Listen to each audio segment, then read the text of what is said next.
Good evening and welcome to the Red Sea Podcast. I'm your host, the Southern Scouser. This is your Atletico Madrid preview number 2. I'm joined by Thiago's father, Courtney B, and Kendall Rowan, supporting Atletico Madrid for this particular show. And we are one subscriber away from 500, so we could have a 500 party. So let's roll that intro. Tell the world we are Liverpool, champions of England. We've conquered all of Europe.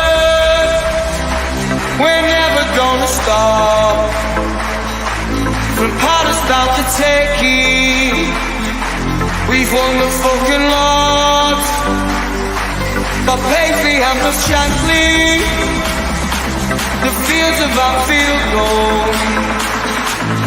We are all supporters, and we come from Liverpool. So thanks for joining us tonight.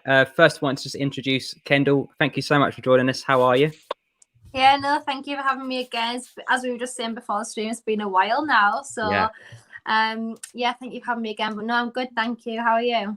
Yeah, no, really well, thank you. It's not Newcastle on the agenda today. It's your Spanish contingent, Atletico Madrid. So God, it's not Newcastle on the agenda today. I'm sick and tired already. Honestly, relegation battle once again. Can't believe I'm saying this 6 months later. There's been a lot of news, isn't there, with the takeover and everything else. But like you say, money in the bank doesn't necessarily mean results on the pitch just yet. So we'll keep an eye on that one, and hopefully we'll have you on again soon when we come up against the Toon in the Premier League. Obviously, as well, we've got our usual Fab Fours. Thiago's father, how you doing, mate? Mate, I am absolutely splendid. It's good to be here. And it's good to have Kendall back. Like I said, she's been dodging us for nearly a year. But we finally got her back on. I know she is a busy lady, and at the end of the show, we're going to get on to a little bit of what Kendall's got going on as well. So we'll give Kendall opportunity to tell the guest what she's got cracking. But yeah, welcome back, Kendall. It's good to have you back on. 100%. And Courtney, how are you? The retro shirt tonight, loving it, by the way. Yeah, we've got the retro shirt out for tonight. But it's nice to not be the only girl for once. Yes. That's normally very true. It's just me. We've got more of a 50-50 today. Yeah. What we need. Diversifying.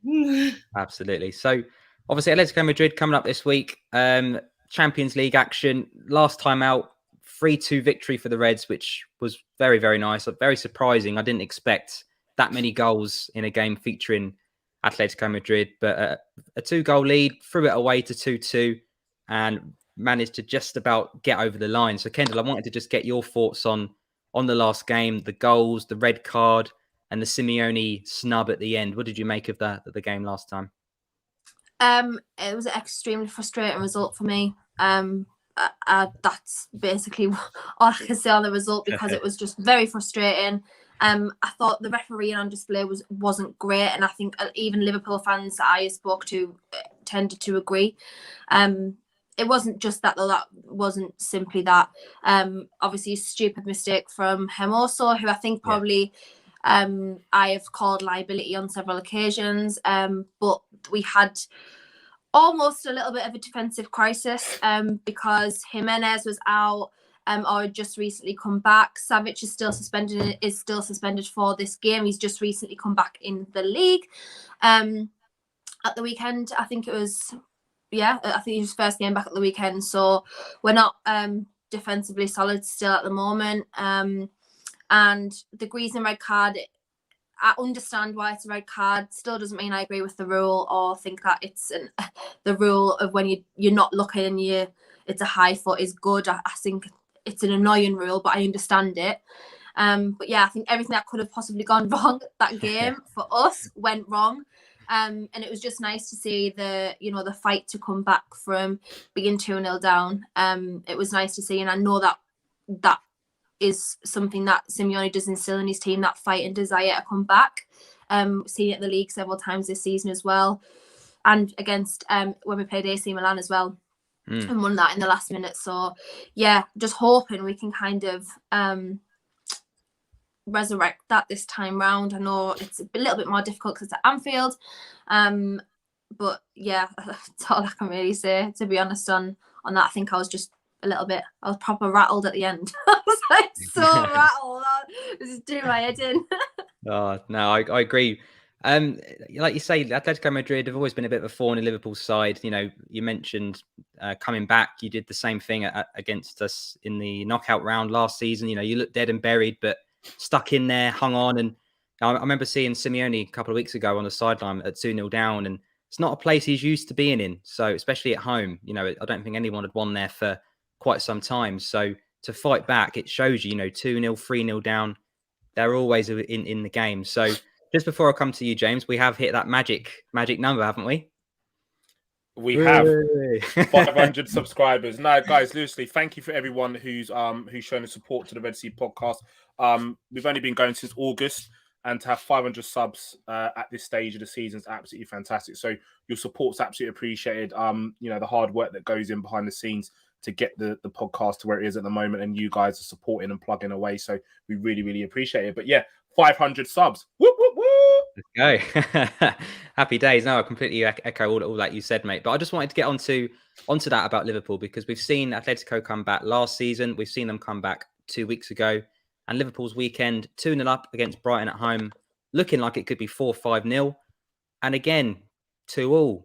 Is there a soft underbelly to this Liverpool team without Fabinho in there? Because it seems to be we cannot hold on to a lead without him.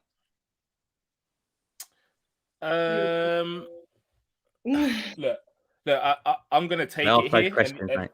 Yeah, I'm gonna take it here, and you probably don't want me to take it here, but I'm gonna take it here anyway. Here we go. We need Thiago. We need Thiago. That game was lost because we were unable to dictate tempo in the middle of the park. None of the players that were on the pitch at that particular moment, in Oxlade-Chamberlain and co, were able to string multiple passes together to stop Brighton from getting hold of the ball. Basuma was running an absolute mockery in that midfield, and no one could peg him back. I agree the most important cog in that is Fabinho, 110%. But Thiago brings something that no other midfielder in our Liverpool team has, and that's that X factor in terms of his ability to move the ball at tempo and dictate tempo across the whole entire game. And no one else was able to do that. Hence why we lost the battle in transition, and hence why they scored that amazing goal where they passed it from back to front and finished it off. And it was a fantastic goal from it. And credit to Brighton and credit to Graham Potter. They play some sensational football. And once again, on our revenge tour, luckily this time we didn't lose, but we've fallen foul to some great football from Brighton.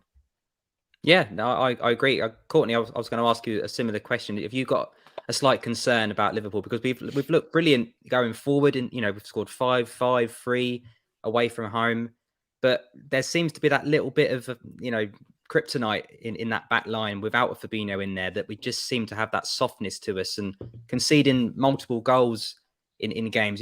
We've conceded 3 against Brentford, 2 against Brighton, 2 against Atletico, which is no bad thing. But from 2-0 up to back to 2-2, we've seen we're still struggling to get over the line and put these teams to the sword. Have you got concerns of that going forward? Yeah, I mean, that's just being a typical Liverpool fan, isn't it? I mean, we're used to that feeling by now. We're always used to it. Yeah. It was extremely frustrating to watch the Brighton game. I was working while I was watching it as well, so I ended up being extra aggy at work as well. But I feel like we had chances, we just didn't take them.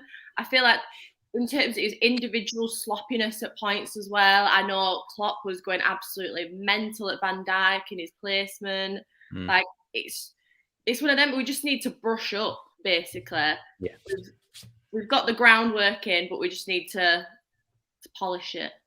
And I think we can do, but I do definitely want Fab back, because having him there, I've always said he just protects the back four, and everyone just feels more at ease on the pitch. It means that our midfielders can go forward, they don't got to worry about it, and they can just do what they need to do. Yeah, I agree. We haven't got anybody else like Fabinho, in my opinion, in our squad. We've got, Henderson can play the 6 in a slightly different style. Thiago had to do it last season and did fairly well in the last 10 games of the season, in almost like a double pivot with Fabinho. But I agree, without that big Brazilian guy in there, we're just not the same. We're not as solid. And, it's a major part of our spine, isn't it? We've got Alisson, Van Dijk, Fabinho, Firmino. That is Liverpool, isn't it, right there? So interesting to see who we're going to go with in this game, through choice and through availability. But I just wanted to touch back on Atletico Madrid, Kendall, because obviously some of our viewers do follow the Liga. James is a very European-based fan, follows a lot of teams. But for me, I don't watch any La Liga. I used to when it was on Sky, but obviously it's now on, I think, is it Premier Sports or something? Yeah, on like an online subscription. Yeah. Yeah, so there's not an easy, really way of watching it in England. So No. tell us a little bit about the Liga, Atletico's current form. Obviously, Barcelona are in turmoil. I think Atletico had a good 3-0 victory at the weekend, and with a game in hand, I think they could be joint top of the league. So it looks like a pretty good start. Yeah, I must admit the start of the season was a little bit shaky. Although we were a couple of points better off than this time last season. But just the way we were playing football was just not nice. It was very staggered. It was very not free flowing as we had seen towards pretty much most of last season. And Griezmann just didn't set it alight as soon as he came back. And I think everyone kind of expected him to just hit the ground running straight away. And it didn't end up like that. Recently, we've had a couple of hard games, couple of 2-2 draws against Real Sociedad, who are top of the league at the moment, and against Levante, who, although the 19th seem to be a little bit of a bogey team for us for some reason. We in fact, we lost that game 2-0 last year, and it almost nearly cost us the league because it came down to that amount of points. But yeah, really, really convincing win against Betis, 3-0. It was really good, really nice football. It looked like the Atleti that we had seen last year. But yeah, La Liga this year is very competitive, very, very close. As you say, Barcelona, I think, are ninth at the moment.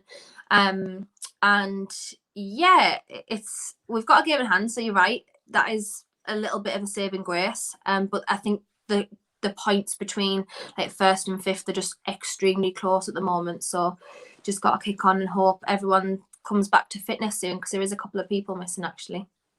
Just quickly, Kendall. You mentioned about La Liga being, and this is some, like I said, I watch quite a bit of continental football and European football, whatever not. Yeah, I've noticed this as well. But is this close? Is La Liga closer because all the other teams have upped their game and got more competitive? Or is that because the two giants of La Liga, arguably Barcelona and Real Madrid, are in a bit of turmoil, and it's opened the door for these other teams to become more competitive in that respect? I think it's a mixture of both. So I think last year, for definite, it was because Real Madrid and Barcelona weren't at all on the top form. Because, I mean, Real Madrid are second in the league right now. So they've actually come back this year and they're a lot better than they were. Probably with the likes of Atleti, because we haven't necessarily changed system or bought a player to change the system, it's more of a case of we've maybe been figured out a little bit, and teams have targeted us in a way that Suarez is no longer the main goal threat. So I think that's probably part of it. Real Sociedad are managed and coached extremely well, and they have a fantastic amount of players in their squad who will probably go under the radar a little bit, but are just phenomenal. So yeah, I think it's probably a mixture of both. And obviously it does help other teams when Barcelona's not even looking, at top 5 at the moment. They're ninth, so they're not looking even remotely close. So yeah, probably a mixture of a lot of things. That's a good comment you bring up there, James. I was just going to get onto a question on that because it's an interesting one. I've always associated Atletico Madrid with, absolutely solid. Everybody does their job. No one's the kind of flair player. Once they got rid of Griezmann, it was almost more so than that, with Suarez just getting those goals, the poacher in the box with the back 5. But I look at the weekend, Correa, Suarez and Griezmann start that game. That's some firepower. And, you've got rid of Saul Niguez, who was so integral a couple of the seasons ago, and brought in Rodrigo de Paul as our friendly ultra freestyle swordsman, who's a very regular watcher of the show, alludes to. So what's changed with the dynamic? Is it more, Atletico Madrid winning 3-0? It was usually just the one, wasn't it? So have they changed? You've still got the back 5, but is there a bit more to it now going forwards? Is the style tried to change now? It's not necessarily tried, but it's had to, because Llorente has been injured for 2 parts of the season now, and we're only like a short way in. So he's currently injured at the moment, and him and Trippier's link up on the right hand side last season was absolutely integral to the way that Atleti played, because we played out from the back. Because we don't have the outlet anymore, we have now started playing out from the midfield. So the likes of DePaul, for example, who is an absolute phenomenal passer of the ball, by the way. We've started playing through him now, which is something that we weren't used to last season. It just that element wasn't there. And he's not necessarily like a right winger, if you will. So he's more of a ball playing central midfielder. I mean, he can play all over and he does play deep. He plays almost as a fullback for Argentina, but he plays in like various positions. So I think that has changed a lot. And as I say, we have had a lot of injuries. So Savic has been out, who is absolutely integral to that defence, and he is still out currently. We saw he came back against Betis and we were just miles better all day long. He's just like a cog. Him and Jimenez at the back together is just what we need. And the rest aren't really up to par, in my opinion. Kondogbi has kind of had to fit in a little bit as a centre back, which he is not, as anyone knows. He is not a centre back. And Felix is back now, which last season we didn't see a lot of him because, again, another one was injured for 6 weeks one time and 12 weeks another time. So, he was out several of last season. He's absolutely set on fire this season. He looks so good. He looks ready. He looks hungry. And that is what we need from him, I think. No, really, really well put.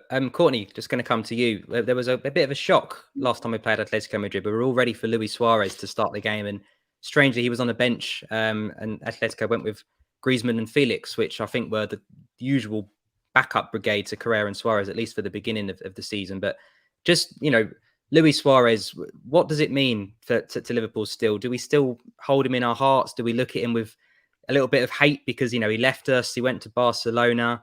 We got the better of him in the Champions League semi-final in 2019, and he wasn't particularly friendly to us in that game. So, what do you think the kind of reception Suarez is going to get? And have you got what your best memories of Louis at Liverpool? I mean, for me, he'll always hold a place in my heart. Luis Suarez, him and Studge. Yeah, I just think they were just so needed. Like, he was an absolute machine. I remember as well, like, when he played for us, and it was the same stats now that you see with Mo Salah, where it's him against teams, not even just individual players, it's up against teams, and it was the same with Suarez. So I mean, it's always sad to see players that you did love and seeing them play for other teams, like even Lallana against Brighton. Yeah. Like, whenever I see a Liverpool player playing for someone else, I'm always like, they don't look the same in that shirt. They look shit in that shirt. It's not good. But it's one of them. It's football, isn't it? You got to move on, get over it, and hopefully get the 3 points. I agree. You do have to get on with it quickly. It's an interesting one because you mentioned Lallana. He left kind of in a slightly different way to Suarez, I feel. So it depends on how they leave for me. So I look at Luis Suarez and brilliant memories, fantastic player. Arguably that season where he basically carried us almost to the league title. That's up there with the most Salah seasons of the greatest players we've had, at the level that they've actually reached. Gerrard for the consistency over the time, but an individual season of a player reaching a certain level, I think Suarez and Salah for me are out there on their own in terms of short-term form, but absolutely fantastic player for us. And now in his twilight of his career, James, but still a threat. So who do you expect to see Atletico Madrid attack us with? They've got Griezmann, they've got Felix, they've got Suarez, they've got Correa. Do you see a similar lineup to how they started at home, or do you think they're going to slightly adapt it to us? Because they would have done their homework. They would have watched the Liverpool-Brighton match. Simeone will think, hang on a minute, there was some decent play there. If you have a go at Liverpool, there's a chance to get a result. And we saw it at the weekend. Crystal Palace go to Manchester City. If you just attack these big teams, you never know, right? I agree. I think Simeone's going to have done his homework, like you said. They know for them to stand any chance of even topping this group or not getting sucked into a fight for that second position, this is a must-win for them. Yeah. If we win this game, the group's dead. It's finished. We finish top. It's done. I can't see us losing that many games for us to finish second or even third. I just don't see it happening. So Atletico Madrid are going to come with a bit between their teeth, and I think Suarez is going to be up for it because he didn't really get a shot last week, and he's going to want to try and exercise some demons, isn't he? Because obviously he's had a torrid time last time he turned up at Anfield, You know, he got the full Anfield treatment. You know, the Robbo neutralizer. It was just an absolute mess for him. So I think he's going to want to try and avenge some demons, and I wouldn't put it past him to score at Anfield and celebrate as well, because he's, you know, whilst I love Suarez and everything he gave us, and Atletico, this is just the way they are. They're a total shithouse of a team, like in sense of they will do things and try and take the game to places where you don't want to go. They'll drag it to the depths to drag you into it, and ultimately, look, the game last season the game season before last shows it. When we played them at Anfield, they dragged that game to the depths. They took it to a place where no other team has come to Anfield and done that. The crowd was hyped up. The ball, the time wasting. The only other manager that's done that to us is Mourinho. Yeah. When we lost that game in the Gerrard slip. That's the only other manager I've ever seen come to Anfield and do that. Mourinho and Simeone. And it just gets the crowd riled and worked up and really aggressive, and Anfield becomes a really hostile place when that stuff's going on. Like, I don't expect that to happen, and that kind of environment is perfect for Luis Suarez. He's like the pantomime villain. He loves that. Yeah. So if he's got an opportunity to stick one past Alisson Becker in front of the cop, he's going to do it. He's going to do his little.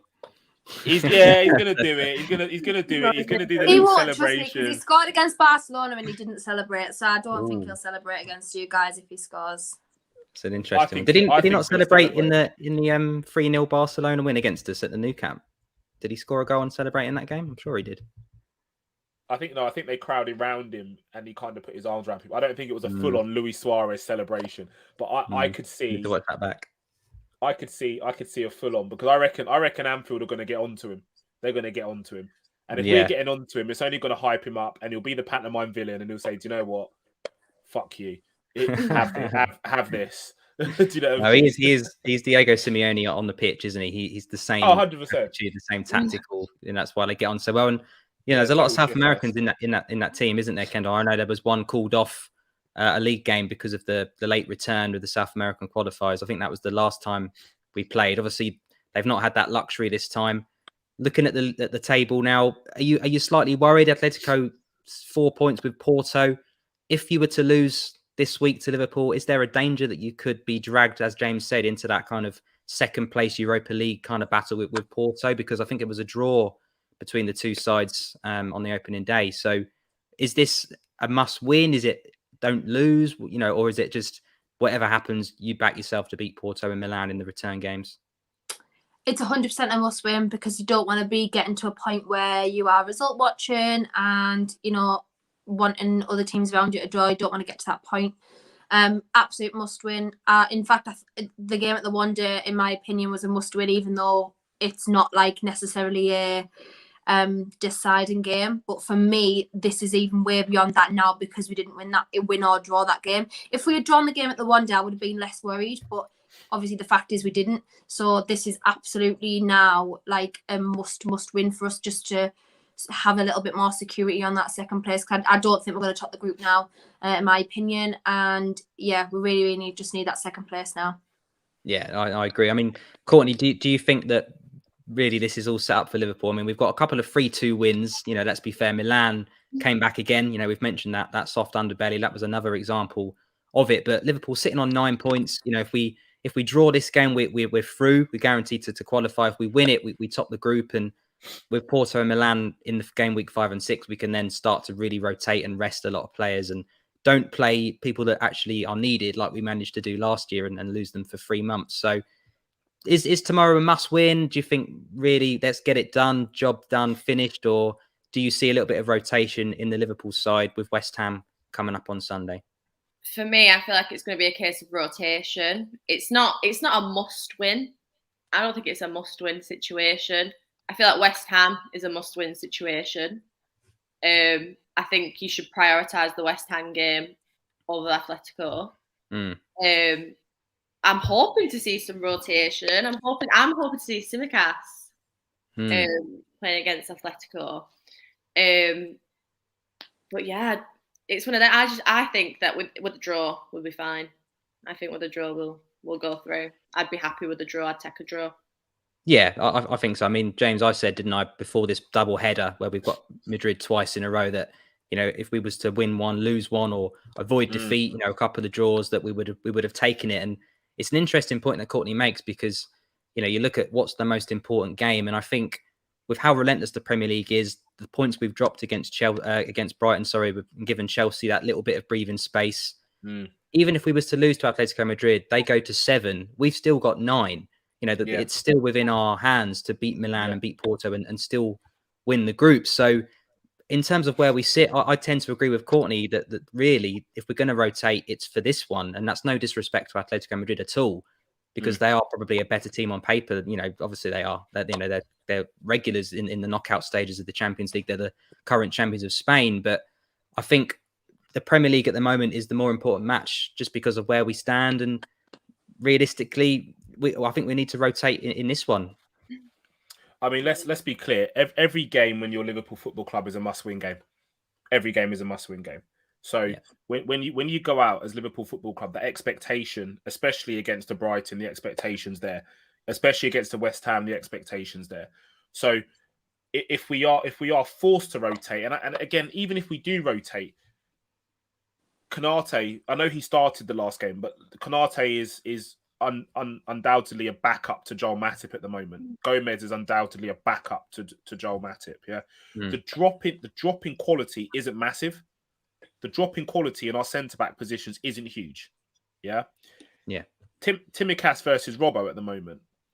Now there have been calls recently for Robbo to get a rest and for Tsimikas to actually get a run of games, and I don't see any reason why he shouldn't get a slight run of games. And that's not a slur against Robbo. Robbo's played a lot of football. Yeah, arguably he was rushed back a bit too soon for that Chelsea game as well. And Tsimikas potentially should have kept his place in that game. So why can't we play Tsimikas against Atletico? Why can't we play Konato against Atletico? The worry for me is the midfield. Yeah. It's a huge worry for me. And, you know, I think I said in the last preview that I did, are we heading towards a crisis situation with our midfield? And everyone went, no, don't worry. That will absolutely fine. Don't worry. We're not at that stage yet. Naby Keita goes down against United. Everyone's going, oh, crap. Maybe Thiago's father was right. And then we go into the game against Brighton and everyone's like, no, he's fine. He's on the pitch again. Don't worry. And my Twitter DMs are going absolutely nuts. My mentions are going nuts, going, oh, you're getting a bit too overzealous. And then all of a sudden he goes down and he's out injured. So, look, it's a concern for me because whilst Thiago's trained, he lacks match fitness. Yeah, I don't personally think you can throw Thiago into the Atletico Madrid game based on the tempo that Atletico are going to play within that midfield. Rafa de Paul is a fantastic player in a sense that he likes to force tempo. Yeah, so as soon as he gets the ball, the first thing he's looking to do is punch that ball through the lines and get Atletico on the front foot. Throwing Thiago into that isn't going to nullify that. You need a combative midfielder that's going to break up play, destroy. And the only person for that is Fabinho. And you're kind of forced to play Fabinho. Milner's out injured again as well. So again, Milner's more of a combative midfielder also. So I think that him being fit, he probably would have come into that game. But outside of Fabinho and Henderson, and I know that Klopp talks about Oxlade-Chamberlain's dynamism, but for all the dynamism that he's got, he lacks in other areas. Yeah. So I'm just concerned what midfield we go out with. The front three almost picks itself. Salah's going to play. Firmino's going to play. Mane's going to play. So we know that. Jota, I don't think will play. I think Jota will be used against West Ham.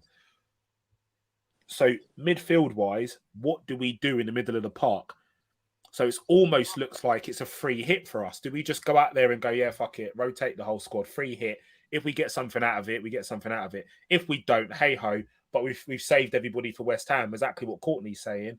Or do we go super strong in both games, try and close the group off tomorrow night or Wednesday night, close the group off and qualify, and then go into the West Ham game and try and win to obviously get or gain that ground on Chelsea? It's an interesting point. And Kendall, I'll come to you on this one because I want to get a bit of an idea of how Atletico are going to approach this game. You know, we've got Oblak and Alisson, in my opinion, the two best goalies in the world. That's my own opinion. But I look at the midfield. They're both unbelievable. I look at the midfield battle. James has made a really good point.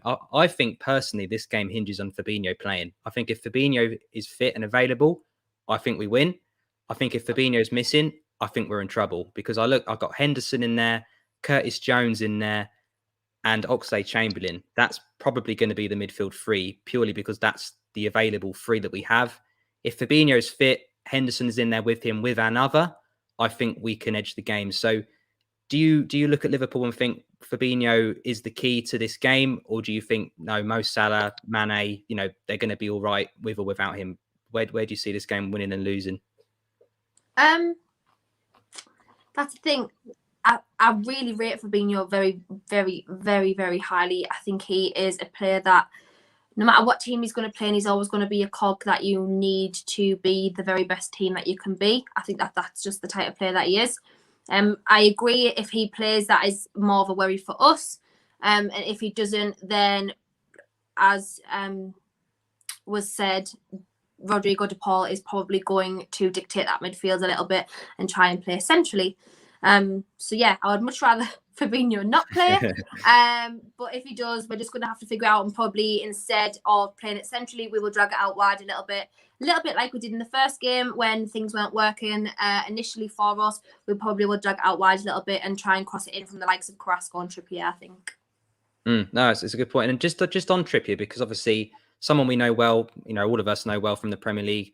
What's the kind of feeling of him in Spain? Because he's doing really well. An Englishman in Spain. We've had it before with Beckham and obviously Gareth Bale, obviously Welsh, but similar big Prem move. But to see someone that's not a superstar go over to Spain and play in a very tactical team, you have to be on it. And obviously, the language barrier would have been there at the start. So how is he perceived over in Spain, and how does he do on a weekly basis?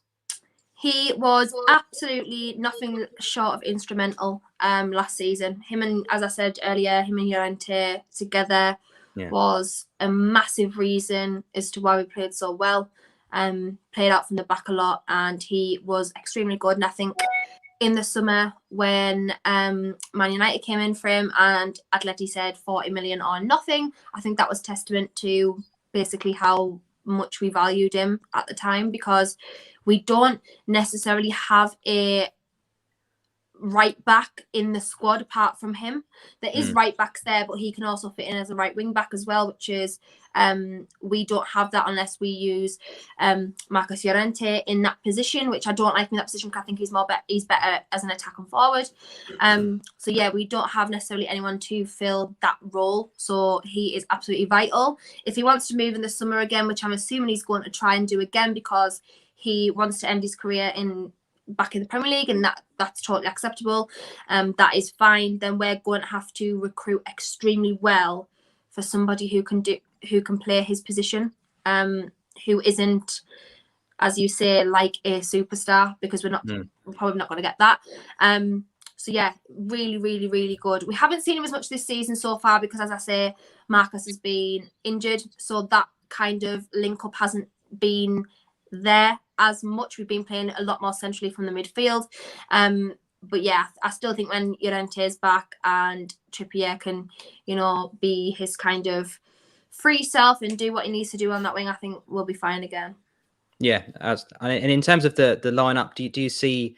I mean, Carrasco, do you see him coming back in? Two of the front four. Do you think he'll play the three of them? Do you think he'll go back to his tried and tested? And obviously, Koke is a shoe-in, isn't he, in the midfield? So what's your prediction for the 11?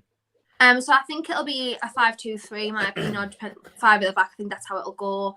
As I said, there are several people missing. So Lamar is now injured, so he hasn't played since that game. Lamar is injured. Llorente is obviously still out. Griezmann is obviously suspended. So is Savic.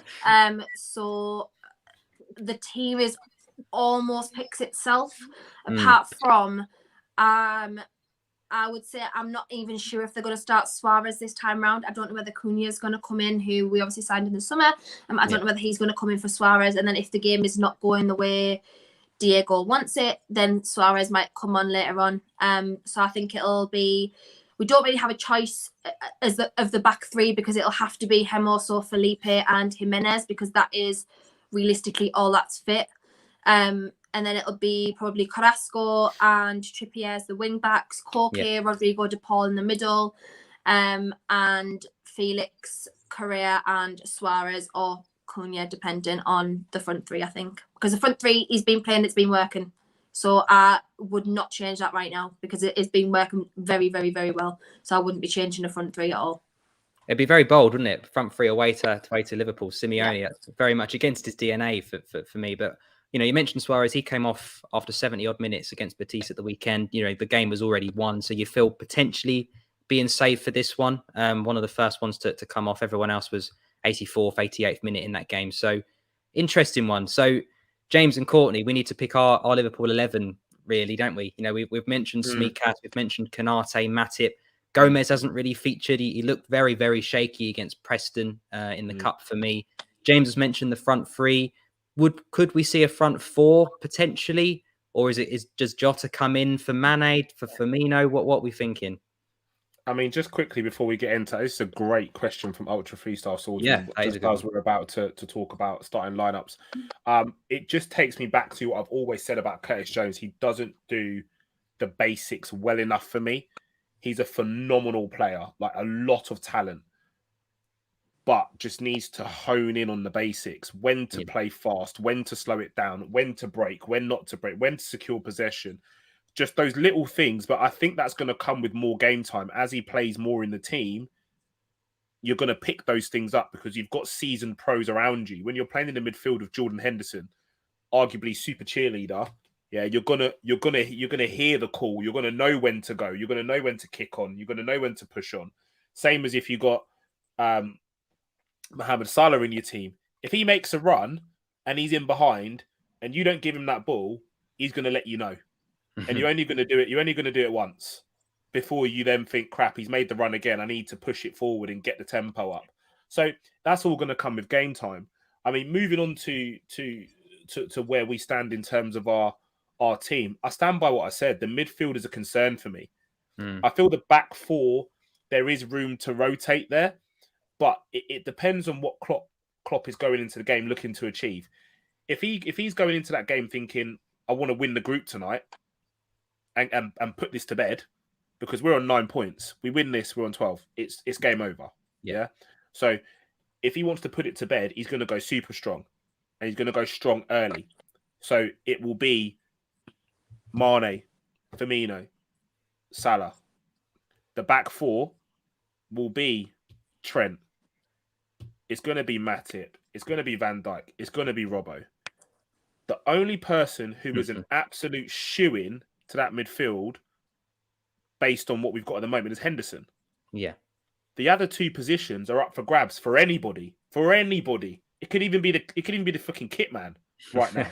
Because based on what we saw against Brighton, anyone can go in there and do better. So that's the key problem for me. I mean, Courtney, fill in the gaps. I was just gonna just before you take it, Courtney, I just wanted to mention there's a piece by James Pearce in the Athletic today. Fabinho back in training, Thiago back in training. Fabinho has featured a hell of a lot more regularly this season, especially recently. Thiago, as James alluded to earlier, it seems a strange one to chuck him back in when he's been out for 6, 7, 8 weeks. But Fabinho has been integral. We mentioned with Kendall that he came on at half time, stopped Atletico Madrid getting any more goals. The red card, of course, did help that as well, but he definitely made the difference. So if Fabinho's fit tomorrow, Henderson's in there, I think it's probably just a Jones versus Ox in the middle, or do you see things very slightly differently to James?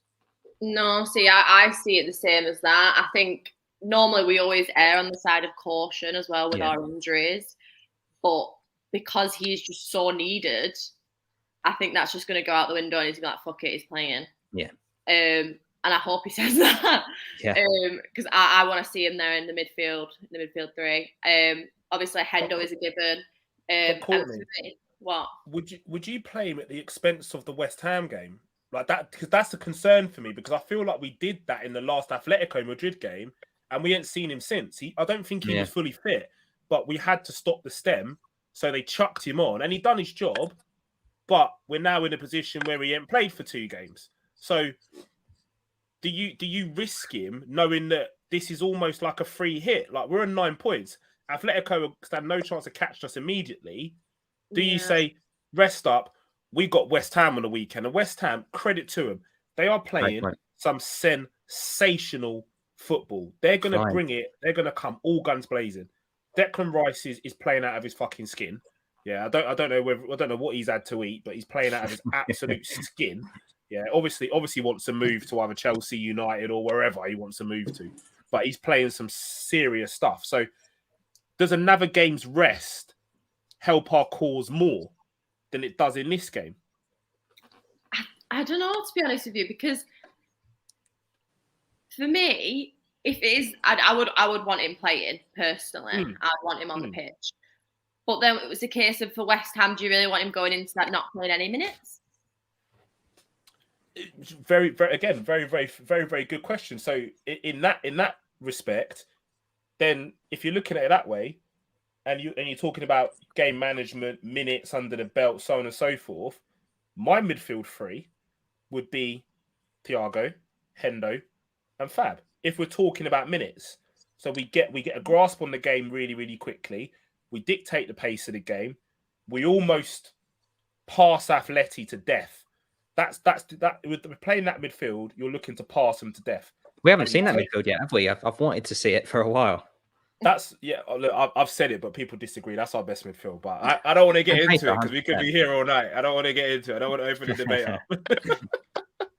But yeah, like we just pass it. We do that and we pass them to death. We control the game. We stop the threat. We stop the counter attacks. We stop the Paul getting on the ball and forcing tempo. We shut down Felix. We shut down everything by playing that midfield. But it's a risk because anyhow one of those guys pull up and we go to West Ham. West Ham are going to go, yeah, all right, let's dish out some real smoke, and then we potentially go 6 points behind Chelsea, which would be even worse. Because if we go 6 points behind Chelsea, that's going to be very difficult to make up. Yeah, I mean, it is a risk. It is a risk. It's probably a risk I would take personally. I would take the risk, but then again, I don't know how he's been in training. I don't know how he's getting on. If he seems fine, why not? If he's still one of them where it's like a little bit of a niggle, then rest him. But personally, for me, I would want him on the pitch. Yeah. Even if it's that he doesn't play a full 90 and he comes off, but I would want him on the pitch. Yeah, I agree. I think we're playing for an hour and see how he's going on. This is a strong shout from Barker Senior, but I tell you who says no, and that's Matip's hamstring. Simple as that.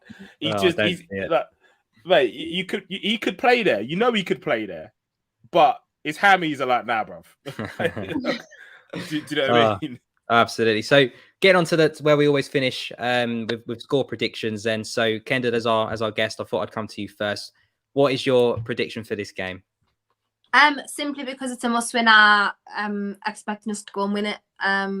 Not that I'm confident in winning it, just I know Simeone and I know what his mindset is going to be. So, I think 2-1 is my prediction to Atleti, because I don't think that you are going to roll over. I don't think you are not going to score because, the form that your attackers have been on this season is incredible. I'll go 2-1 Atleti. I don't want us to predict us to lose. I always do that. When we lose, everyone blames me. So 2-1 Atleti will be mine. Okay, James, I'm going to come to you last. So Courtney, I think it's going to be an excellent game. Two really, really good teams. You know, the first match was a classic. What would have happened with Griezmann staying on the pitch? Who knows? I think it could have even been maybe a 3-3. But what do you think? Do you think we win this game? Do you think lots of goals, or just do you think it's going to be a cautious approach? I'm normally the really confident one. You are. I always go in with the good wins. I always back the dub. But I'm going to predict a 2-2, just purely on the fact that I don't know who that starting 11 is going to be. Most weeks, I'm pretty sure of it. But Wednesday night, I'm not 100% on any of it. And I think once I see the starting 11, I could give a better prediction. But right now, I'm going to go 2-2. Okay. TF. Difficult for me. Yeah. Normally you're very, very confident. 3-0, 4-0 victories, but Atletico Madrid have got under your skin. Yeah. TF, what are you thinking, mate? You're a bastard, aren't you? What are you thinking? I think we lose it. Wow. Yeah, Clip this right here. Yeah, I think Worse than me, that. I think we lose it. The only reason why I say so is because this is a free shot for us. It's a free shot. Ultimately, if we're being very honest, albeit a total capitulation, the group is won. Yeah, we would expect to go to Porto and get points because they're our whipping boys of the Champions League. Norwich are our whipping boys of the Premier League. Porto are whipping boys of the Champions League. Yeah. AC Milan would present a challenge, but I think we've got enough to get a draw out of there. So another 4 points out of 3 games, that wraps up the group for me. Yeah. So I think we lose. And I think we lose 2-0. Wow. Personally. Yeah. Do you not think though that Klopp's got a bit of in him though after the whole handshake situation? Yeah. Oh, 100%. 110%. Said, you know what? Like, you're gonna give me some respect. Put some respect on my name. Yeah, 100%. Klopp. But I'm a firm believer in not just winning the battle. I want to win the war. So in May, when we're stood there collecting old big ears, yeah, for a 7th time, Simeone can cry. It's not about necessarily. It's not only about today. We still got 2 group stage games left. A last 16. Yeah, so 2 group stage games left. A last 16, a quarters and a semis. Yeah. So there's a lot of football to be played. Plus, if we were not in an environment where the Premier League is the most demanding, most competitive league in world football now, especially with the potential arrival of Conte, especially with the fact that Newcastle are going to go out and spend money as well and potentially be competitive in years to come as well. Our focus this week should be on the Premier League. West Ham have shown that they are not a rollover. David Moyes has shown that give him the support, give him the backing, allow him to actually go out and buy players that he wants to work with, that he feels can actually do what he wants to do in the system that he wants to employ, and couple that with a little bit of a young fire kind of old flame in terms of Antonio, who's been at the club for a while, and Declan Rice, who's the young up-and-coming kind of rising star in their team. They're playing some shit hot stuff. They're playing some serious stuff. They're not to be underestimated. So you live to fight another day. Fuck it. I'll take 2-0 on the chin if we can go and spank West Ham. If we go and annihilate West Ham, I'll take it. No, I mean, Atletico Madrid are a very good side, aren't they? You know, I still think it hinges on the Fabinho. Does he play? Does he not? I think if Fabinho starts, we win 1-0. We can't keep having all of these 3-2 and 2-alls. Eventually, we're going to get a normal football game. I think if Fabinho doesn't play, however, it's going to be tight. It's going to be close. I don't see us losing it, but I can see a 1-1, something like that. I can see both teams scoring because without the Fabinho net, the safety net, you know, protecting that back four, we are open. And with the likes of Suarez, Griezmann, Felix, and not Griezmann, sorry, because he's suspended, Correa, De Paul, there's so much quality in there. And, you know, even with Carrasco and Trippier up and down those lines, you know, there's big chances to come. And it's interesting you said a defeat because Liverpool, you know, we don't tend to be perfect in the group stages. Even the year we won the whole thing, you know, we were scraping through. You know, we were losing to PSG, we were losing to Napoli, we've lost to Red Star Belgrade, we've lost to Atalanta. You know, we do tend to lose group games. We're not perfect. And I don't know if that's to do with the squad size, the injuries that we tend to have in the busy periods. And as you say, maybe we put focus on the Premier League game coming up after it more so than the Champions League group, especially when we're in a good position. So like Courtney said, it's very difficult to predict it because you don't know the lineup. But again, you know, Kendall will know this better than anybody. You know, Simeone gets under most people's skin. You know, Klopp versus Simeone. It's two very different personalities, in my opinion, pretty much the opposite of each other. So there's no one that Klopp wants to lose to at all. But if there's one person he could pick not to lose to at home, especially a second time, it's got to be Diego. So I'm with Courtney. If Fabinho is okay, he starts. I think you see Robertson, Trent, Van Dijk, Matip, the usual front three. I think he throws the lot at it and he thinks, do you know what? Big week. We beat Atletico. We beat West Ham. We've then got Porto and Milan to rest some players. We've got Leicester in the cup, which, let's be fair, yes, it'd be nice, but it's very much fourth choice trophy this season. So I'm expecting a high quality game, a little bit tighter at the back. Mo Salah to nick us a goal. And if Fabinho's there, let's have a clean sheet out of it, eh? Just deep this really quickly. Just really, really quick. Go for it. Chelsea play Burnley. So we go super strong against Atletico, draw at West Ham, Chelsea whoop Burnley, which seems fucking inevitable because Burnley are just on a shit show right now. Does that undoubtedly has to come into Klopp's way of thinking. That has to play a part. And I know you always say you can only worry about yourself and your destiny is your own and all the lovely metaphors that he comes out with. But somewhere in his mind, he's going to be looking at that thinking, "Oh, West Ham." But there is 5 subs. Is there still in the Champions League? Yeah, season? so you can make. Yeah, so you can switch it around. Yeah, yeah. I think we start strong, and you know, if we are good shot. We're 1-0, 2-0 up. Even if we was to throw away a goal or a couple of goals, a draw gets us through. So I think it's going to be a good match. I'm hoping Fabinho plays. I think that's going to be the key difference. But Kendall, just before we end the show, before we let you go, obviously you're a very famous face out there now for Newcastle and Atletico. Sky Sports and BBC. Listen, lap it up, man. lady. We've seen you in a couple of places. You are a busy lady. Smashing it. So yeah, you're smashing it. What have you got going on, man? Tell the viewers. A couple of projects coming up, not that I can speak on right now, but a couple of amazing big projects coming up with some really, really huge brands. So that'll be amazing. There is a couple of watch-alongs obviously coming up with the likes of John Robbie and things like that. So that'll be really, really super good. Just worked with the Premier League at the weekend, just gone for the Newcastle and Chelsea preview, which was really, really, really, really amazing. The interview came out so good. So yeah, just a lot of things going on right now. Actually, it seems insane because like I only started doing this literally a year ago simply through losing my job. Because obviously, if anyone didn't know, I was cabin crew. So that went down the pan when the pandemic hit. So yeah, absolutely amazing. I'm really, really grateful for like everything that's going on right now. It's absolutely incredible. That's fantastic. Really, really cool.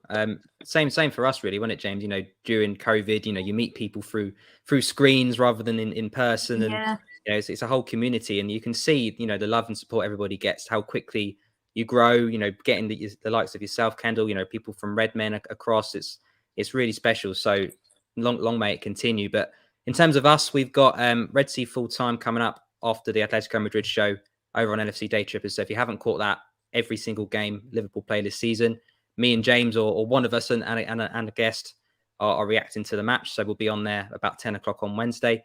Thursday, we've got Fab 4, similar to this show, but for West Ham preview. And then again, on the Sunday after West Ham, we'll be back on Day Trippers doing a reaction show. But yeah, anything, Courtney, James, to add before we close? Just keep your eyes peeled. New show launching, guys. All Premier League show. So make sure you keep your eyes peeled for that. Likely to be hitting your screens on a Friday. Hopefully some big guests coming on that as well, where we'll preview all of the Premier League games, not just Liverpool games, just to give a bit more variety for you guys. So make sure you're looking into that. And also, if you are in here watching and you haven't hit that like and subscribe button, make sure you hit it before you leave. Like and subscribe, guys. We are on the way to 600 subs now. And thank you again for 500 subscribers. 100%. It's 498 to go to 1,000. That's the big one now, right? That's it, mate. That's it. We're getting there. That's it. But that was a really good show. Kendall, really appreciate you coming on. Thank you for coming. Courtney and James, of course, as always. And we'll see you guys over on next time. Take care.